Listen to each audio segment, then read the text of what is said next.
How you doing, everybody? Tim here once again. View from the South Stands, coming to you on Monday after TFC's latest loss, a late loss, surprise, surprise, against the Colorado Rapids Saturday away from home.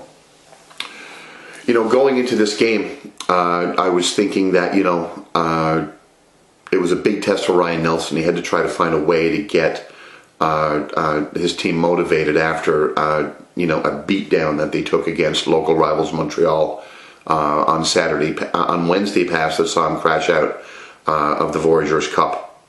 And going into the game, I personally had a little bit of optimism. I was thinking, this is the one team in Major League Soccer historically that TFC has had a lot of success against. Going into the game, 11 times that they had played in Major League Soccer, 7 wins for the Reds, 1 draw and only 3 defeats. So I was thinking, we're in for a chance here. It's a big stadium, lots of room on the pitch, the biggest pitch in Major League Soccer. Yes, it's at altitude, but a lot of the players that didn't play in Montreal were playing on Saturday. And it was also, it's also one of those soccer mom kind of stadiums where they market it to families. It's one of the suburban grounds that doesn't really have that, really intimidating home atmosphere. So I was thinking, the Reds might just be in with a chance here. So they start off a little tentative. Joe Bendik made a game-saving save in the 11th minute, I think. It's very fair to say that he's definitely, at least in my eyes, the club MVP so far. Darren O'Dea and Gabe Agbusamande appear to be the preferred options at centre back. I don't think they had a bad game at all. The problems have been at fullback. Logan Emery, of course, late in the game, back from injury, playing for Ashton Morgan, who for some inexplicable reason wasn't dressed. He's not injured. And I don't even know if he's taken the trip to Colorado and San Jose with Toronto FC. Suffice it to say, he didn't feature. Logan Emery did. And Emery looked a little rusty all night, coughed up that late ball that actually saw the Reds lose again late. This time Edson Buttle, former TFC player, scoring I think in the 86th or 87th minute. And that was pretty much all she wrote. And again, it's same as it ever was, same as it ever was. Same as it ever was. The Ashton Morgan thing has to get sorted out pretty quickly. I think when he's on his game, he's my preferred option for left back. And when he's not there, Eckersley is out as well. And the center back pairing are just finding their legs together. We've got this brittle defense that just seems to not be able to close out games. I thought Ryan Richter, who I was quite critical of in the game against Montreal, actually had a pretty decent game, especially in the first half. I really liked Jeremy Hall. I thought Jeremy Hall was excellent on the night overall. And Matthias Lava got his start as well. Not really a lot to go on from Lava. I think he had a quiet game. He looked a little leggy, a little tired, considering he's traveled thousands of miles to get here. And playing at altitude probably didn't help matters.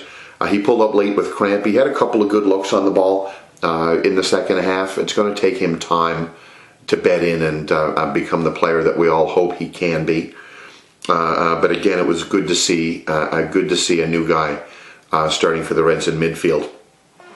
Now, I mentioned Logan Emery coughing up the ball. I think obviously the fullback positions, left and right back, have been a bit of a quagmire for the Reds recently after a relatively strong start for for Toronto FC defensively earlier on in the season.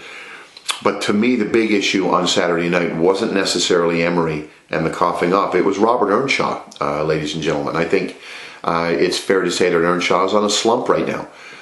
To his credit, he was actually scoring pretty well everything that he was given to work with in early games this season. He hasn't been doing that lately. He's still not getting a lot of service, and that obviously speaks to a lack of quality and a lack of creativity in the midfield, and some inexplicable tactical choice of wanting to play the ball out wide as a header to a guy who's less than, I think he's about 5.5 feet tall or something like that. He's not a big, tall guy. He's not Danny Kouvermans. He's not Justin Braun. but yet they still try to play the ball into him in the air rather than on his feet. But even with all of that aside, I think Earnshaw missed 3 chances to score, 2 of them of the golden variety, in my opinion, on Saturday night. He puts one of those away, the Reds get a point. He puts 2 of those away, they win the game, in spite of the defensive frailties. He could have even had a hat trick, who knows. On form, he scores 2 of those goals. Off form, he scores none. And here we are, in a team that's brittle defensively, that's been conceding goals late. The Reds have to take their chances to be competitive, and they haven't been taking their chances. And that's squarely at the feet of Robert Earnshaw, and hopefully he can get that fixed sooner rather than later. I think it's fair to say as well that Joe Bendik is definitely club MVP if the season ends today. 2 game savers, 1 early in the 11th minute that I mentioned off the top, and 1 very late. I think it goes without saying that Toronto FC is bottom of the league by a country mile without Joe Bendik this season. And that, by definition, is what an MVP, in my opinion, is all about. Now, we leave one place where the Reds, had a reasonable chance of getting a result, and they go to another place where they have a reasonable chance of getting a result as well, if you go on form and if you go on history. San Jose has got 2 wins, 3 losses, and 5 draws this season.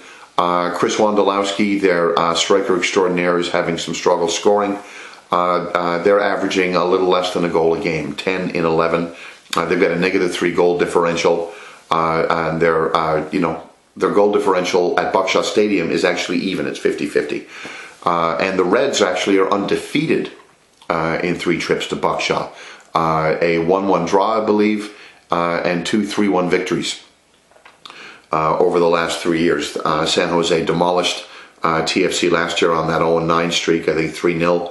But again, based on history, based on form, and like Colorado, this is a game where I think Toronto FC can get a result from, with the right kind of effort, the right tactics, the right formations, and a solid performance throughout the game. But the unfortunate reality is I've got zero confidence that the Reds can actually get a result, let alone hold on to one. It all comes down to this. We can muck around and talk about it as long as we want. The bottom line is that TFC is going to have to prove on the pitch that the trend that's developed so far this season is no longer a trend. And it's a trend, it's a prophecy, it's a foregone conclusion that we're not going to score, or we're going to score goals and we're going to give up goals late, we're going to drop points late.